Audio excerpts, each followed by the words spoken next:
Today we're taking a look at this instrument cluster display for Tesla Model 3 and Model Y with likely the highest quality graphics that we have seen on this displays. It includes all the critical car information directly on your view and also includes high-end features such as Apple Carplay, Android Auto, and so much more with a quick and easy one-click activation using the scroll wheel buttons, and it gets you the full version of Carplay, full version of Android Auto. You can also activate Siri just using the button.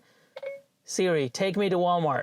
And you can also use a touch screen to interact with this display, or you can also use the scroll wheel. It got so many features. It uses the Tesla funds, and it's a really amazing overall display with some downside we're going to talk about in the video today. This display was sent to us free of charge by TLER for our evaluation in the channel. For limited time, they have increased our discount code, so you can save over $80 off of this display, bringing the total to just around $200, which is an amazing deal for a display in this category, comparable to other displays that we have seen in the past. Before I show you the detailed installation guide, let's go over some of the components and the general gist of the installation process.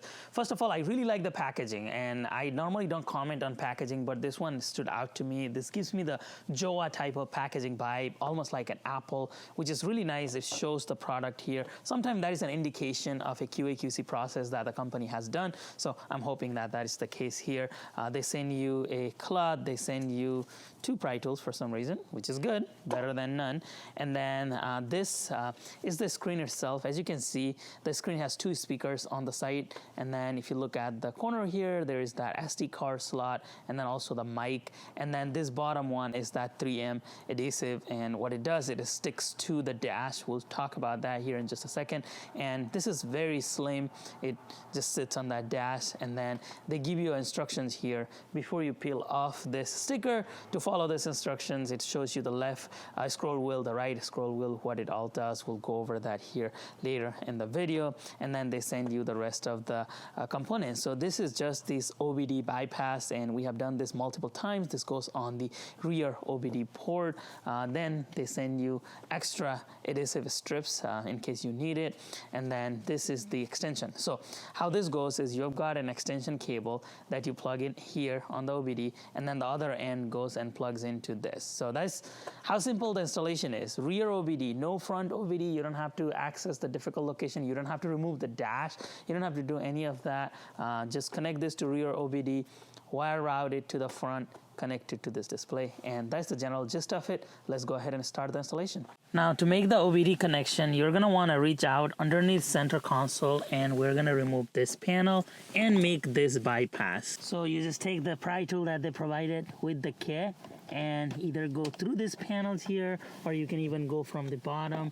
And the whole idea is to just be able to pop this out.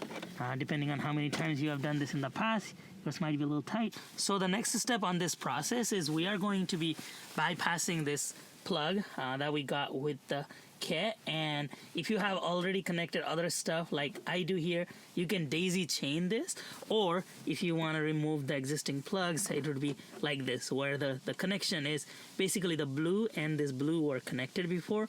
Now we're just adding an additional Y splitter.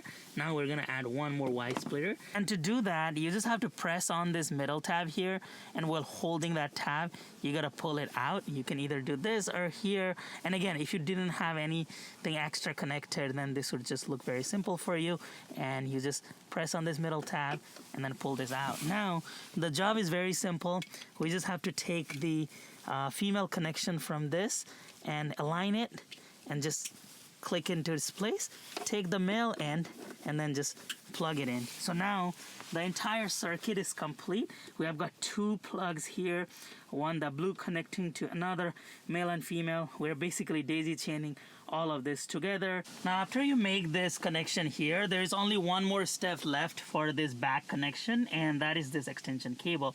This extension cable allows us to take this connection all the way to the front, and this extension cable just has 2 male ends, so it doesn't matter which end that you use, but our goal is to look into this plug. So this is the plug that is still connected to the OBD plug, and what we need to do is take the male end of this extension cable and simply plug this in. So plug it in, it clicks into its place, and there you have it. All you have left is this other end, and we're gonna take this to the front, but the rear connection is complete. As I said, there is just this plug now that is connected to the back, and now all we have to do is route this all the way to the front. And how we're gonna do is just connect it through here.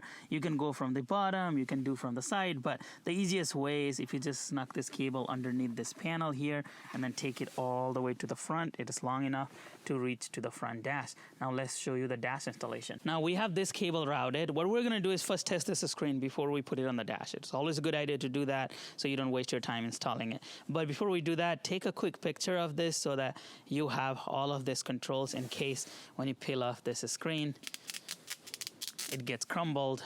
But yeah, this is the screen. All right, moment of truth. We're just going to grab this cable that we routed from the back and then simply connect it here. And once we connect it, we should see some power, and we do. Now for the actual installation part of it, you're supposed to peel this 3M adhesive out for the entirety of this screen, and then you're just going to paste it here on the dash. So you're gonna do that from both sides. One of the good thing about this is it has a little bit of a curvature built into this. I don't know how much you can see from the camera, but what that curvature allows you to do is kind of match the curvature that you have on the dash here, and then you just paste it. When you paste it, it is not supposed to bounce or it's not supposed to rattle or anything. It is supposed to just go in because it fits with the curvature of the screen. So what we're gonna do is peel off the sides, find a place that is in the center for you, just make sure, and then it's up to you where you want to install it. You can install this all the way in the back or somewhere over here. Just make sure that it is centered and you like the location that is being installed. So in my case, I'm actually going to install it directly in front of me here. It looks like it aligns really well with the curvature. And once you find that sweet spot, you just want to press and hold onto it for a little while. If it is in a cold day, you might want to turn on the heat a little bit so that this adhesive attaches with the dash. And just keep in mind, if you want to remove it, you're going to need a heat tool to remove this. So just hold on to it for a little while, and this should attach to the dash. Now this is good to go. This is fully attached. It's not going anywhere, and I just kind of figure out the central location here to install it. So this is what the final product looks like. This is fully attached with the adhesive in the dash. I figured out a central location based on the steering wheel mount, and this is what the back looks like. It's a super thin instrument cluster display. I really like how this looks, and it went directly there. It's not blocking any of the air vents, and it's a really decent size, and you can see it very well from the front. Of course, there is that cable there, so just keep that in mind. That cable is going to hang out in the front, kind of hide it underneath there, and it all depends on your OCD level, on how much cable is okay for you visible. So that is going to always be the case. There's going to be some cable. What I did was I just tuck it under, informally just took it out. If I was just being lazy, I could pass the cable from there through the other side, pull it out, and then just hide it from here. So the side you can't see, you just see it on my install right here, and that's perfectly fine. But if you want to put in a little bit more effort, you can really go deep in here and then pass the cable from the other side, even remove this panel if you wanted to. So there are ways to do that, but if you don't care about the cable, then you can just leave it hanging outside like that, and that's what it looks like. So this is from the side. Again, super skinny device. Okay, I'm gonna be really honest with you. I was not sure how this was going to go. I was a little bit reluctant on reviewing this in the first place because I wasn't sure, like, is this some cheap product that just sticks on the dashboard? But this is amazing. So let me show you some of the things that it does. And this is probably a big statement coming from me that I've tested so many displays that this is likely one of the best graphics we have ever had. And just to show you, my camera is not doing a full justice of how good this thing actually looks. So it shows all the car information, right? Everything does that these days. All the displays that we have seen does that. But this is very nice with the graphics, and it is using that black background that we have always asked for. Now they're finally doing that. And you know, when you put this car into drive, so I'll show you what that looks like here. So as soon as you put the car into drive, look at that animation. So it shows that the car is supposed to go towards the front. It shows right here to step down for driving. So it shows which one to press. I don't know if this is useful, but that could be very useful for some people, right? So this one to press, so start driving. It shows all the car information. It shows the hill hold there. It shows the drive indication there. And if I let go of the hill hold, so if I start driving, that icon goes away, but then the hill hold is there. So it is showing everything real time here. And if I put the car into reverse, the animation changes and it shows the reverse and which to step on, which to press. So even simple thing like that, maybe it's not that useful, but at the same time, it is really good to see the graphics making that, you know, it's a huge, huge, huge improvement in my opinion, because this is what we are looking for. I just need to figure out how to make that car red because my car is red. It did not automatically make that. It's probably a software patch that they need to send, or maybe I'm not seeing a setting here, but I'm sure that is an easy fix. But step down for driving, and if I start driving, so start driving after a certain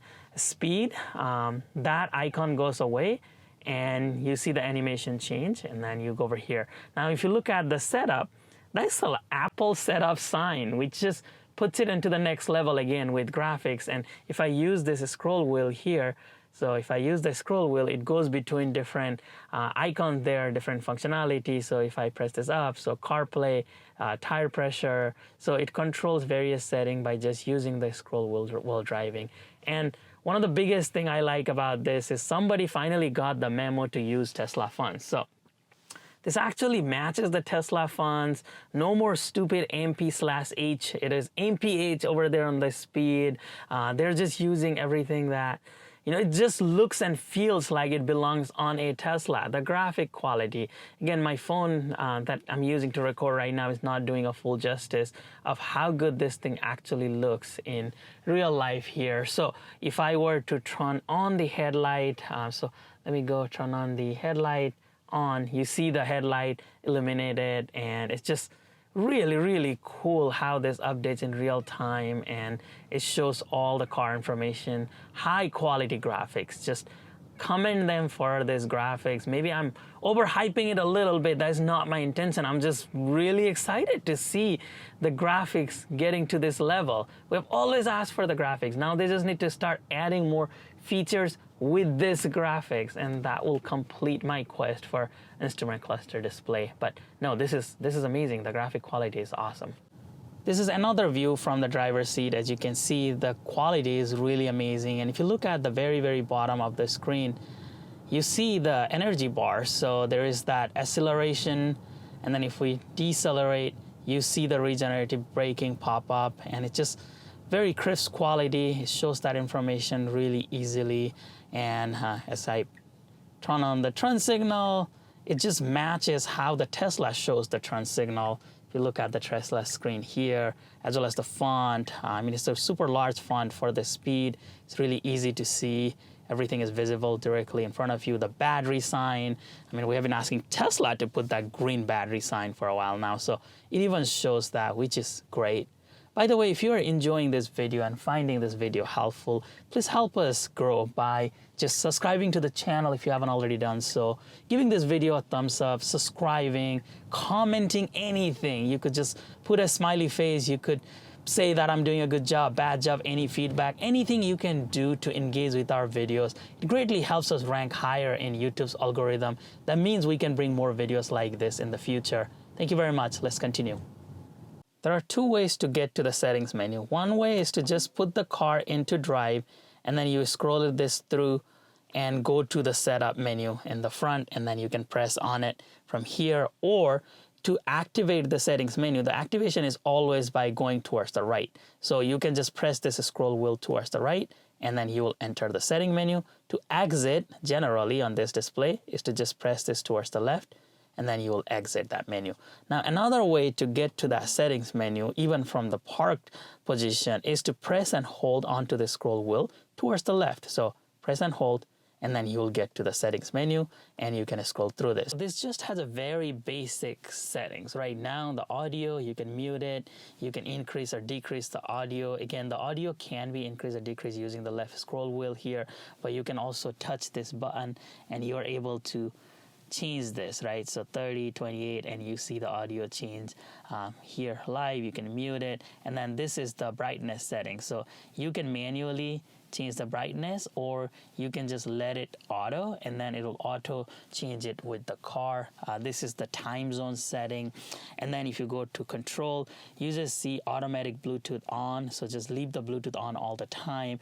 The audio output, it says original Bluetooth, which means we're gonna play the audio through Tesla. You can also just put this as a local horn, which means it's just right here. The speakers it is going to use.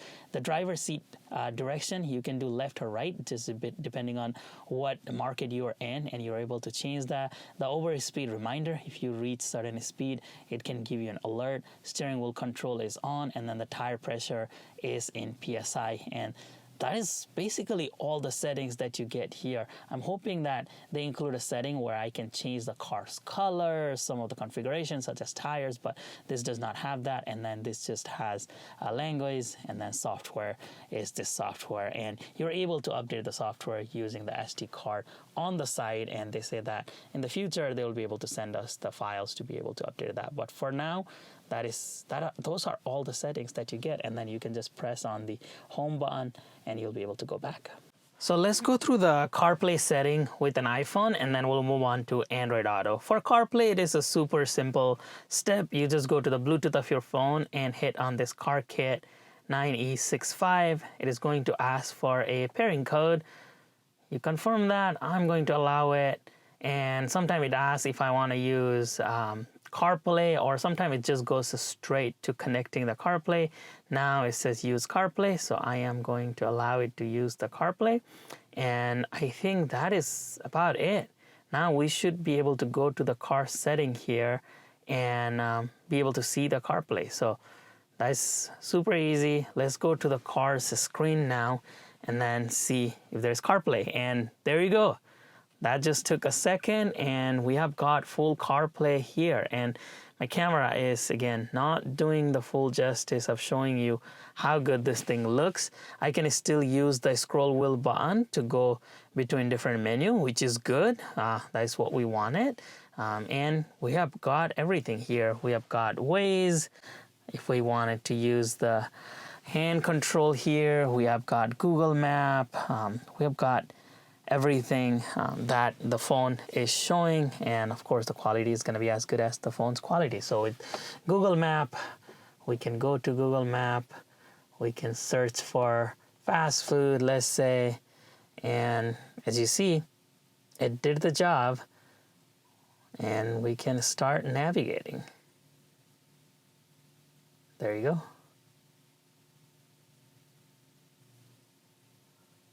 We are in business. Like, this is showing the full CarPlay and route. It's back. We can go to Waze from here. We can connect to Waze, and Waze is using our location. So if I did Walmart, yeah, so it shows the full Waze here. Now let's start driving and see how good this is in motion. So we're checking out the Waze quality here. We have got Waze running on this screen that's coming from actually an older iPhone. We always use the iPhone 7 Plus to test with this, just to check the compatibility, and it's actually doing a really good job at showing everything here. Turn by turn. This is awesome. And of course, this is going to be as good as your phone. So right now, it's updating. Let's go past this quickly. Yeah, it auto updated very, very quickly. So it's doing a really good job at showing that Waze. And again, the graphics are just awesome. Now, even with the CarPlay mode activated here, you still see the information on the side. You see the range. You see the battery over there, you see the headlight turned on, you see on the right, you see that the brake had been pressed, the hill hold, the speed, everything. And this is not clunky. It actually looks really nice and very integrated. Again, some of the fonts that you see, the miles, that fonts actually match the Tesla's font that they're using. I think this is Open Sans, and it matches all of that. So that is really awesome. And if we zoom out here just a second, if we wanted to activate Siri, all we have to do is press and hold on this, and Siri activates. Hey Siri, take me to Walmart. One option I see is Walmart on Fruitville Pike in Lancaster. So you just saw that Siri activated, and it was about to navigate us to Walmart just with the touch of a button here. Now, what if you don't want the CarPlay there, and what if you want to see the regular car sign? You have an option to do that just using the right scroll wheel here. Just press towards the left and then you exit. But now if you want that CarPlay screen back on, all you have to do is, if you are out of this or wherever you are at, you're in CarPlay, just press this towards the right and then the CarPlay screen comes up. So even just with the controls here, you're able to fully control this screen, which is really awesome. So now we talked about CarPlay, let's talk about Android Auto. We have got an Android phone here, and all you have to do is connect to this car kit. And it'll just take a second for this to connect to Bluetooth. And once this is connected, you will have Android Auto. We're going to pair it. And it's connected. It is active, and it says it is connecting. So once this is fully connected, that's when we're going to see. So Android Auto, that is how it activates. And boom, you have got Android Auto that's loading on your screen. There you go. So it's slowly loading. This is the first time has ever connected, and we're good to go. It says welcome to Waze, and that is Android Auto. You saw how simple this was to activate, and we can start using it. So if you just press on that. Let's take Holland Pike, Manheim Township. The nice thing about this Android Auto here is you get the map on the side, and you're able to interact with the rest of the apps over here, and you can go through different options here. And if you don't want this screen, you can easily just hit this exit, or you can press on the scroll wheel button, and that's how it goes away. But this is full on Android Auto, which is really nice that this supports Android Auto, and it was super easy to connect to. So one question that comes up quite a lot on this video is, how is the audio gonna play through Tesla? Now there's two different ways that you can go about the audio setting. One is just using the existing speaker on this device. There is a speakers here on the back, and you can use that. The speaker is decent, but of course it is not a Tesla grade speaker. So if you want to take advantage of the Tesla, all you have to do is make sure your phone is first connected using the Bluetooth to Tesla. So right now we have got a test phone, which is this phone. This is connected to the Tesla's Bluetooth system. So we are leaving that connection intact with the Tesla. So this phone is connected right now to the Tesla's Bluetooth. So that is connected. Then go ahead and connect the same phone with this device here. So we have connected this device with this same phone again through the Bluetooth, because this device only needs that Bluetooth for like a very, very small second, and then it goes back and connects to the Android Auto without needing that Bluetooth all the time. So what you are doing essentially is taking all the audio of this device through Android Auto or CarPlay, it's the exact same thing, and you are passing it to Tesla. So everything audio coming out of this phone is going to Tesla, but you're going to get the benefit of the visual from this display. So with that, what happens is that, let's say we want to press on this here. In 500 feet, turn left on Eden Road. So that is coming actually from the Tesla's speaker.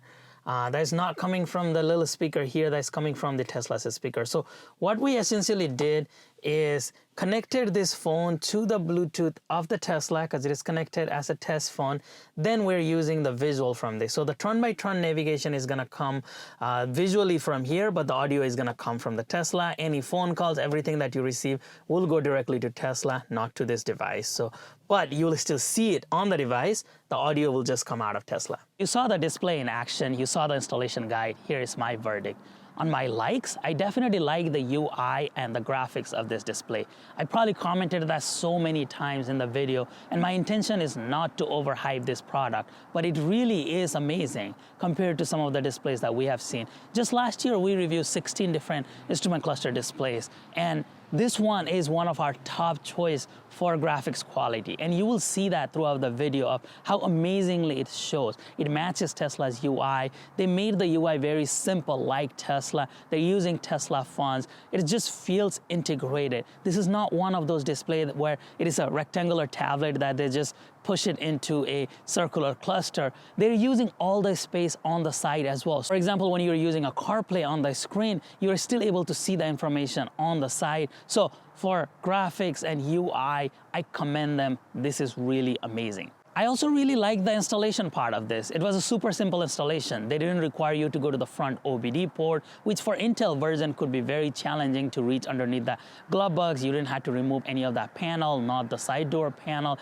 You don't have to do any of that. This just fits on the back OBD. You route a cable to the front. You don't even have to remove the dash for this installation. So the installation wise, under 15 minutes of installation, you have this display up and running. Having said all of that, as amazing this display is, there are some missed opportunities from the company on this display. First of all, I think they could have made the mounting a little bit different. I don't like having to use that 3M adhesive in the front.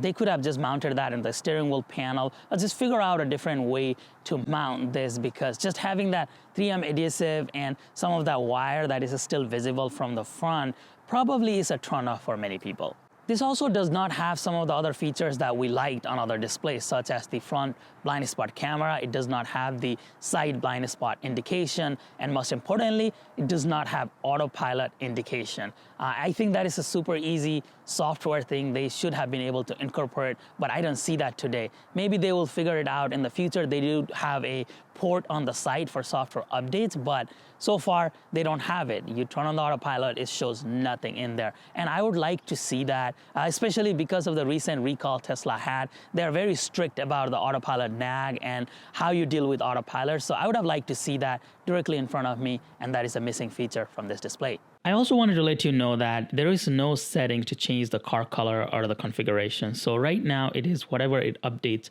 automatically to. Right now it shows as a silver color, and I can't change that to red. I have already let TLAR know that, so hopefully there is a software patch in the future, but as of now, there is no setting. As always, I'm really interested on knowing your feedback, your likes, your dislikes. Would you get it for your Tesla Model 3 or Model Y? Do you already have this display installed? I know it came out a couple months ago. Please let me know your feedback, how you like using it, if you already have it. Anything you want to let me know in the comment section below. As I said in the past, any engagement with our videos greatly help us rank higher in YouTube's algorithm, which means we can bring more and more videos like this in the future. Thank you very much for your continued support to the channel. Please give this video a thumbs up if you enjoyed it. Subscribe to the channel, share with your friends and families, and come back again for another Tesla accessory review.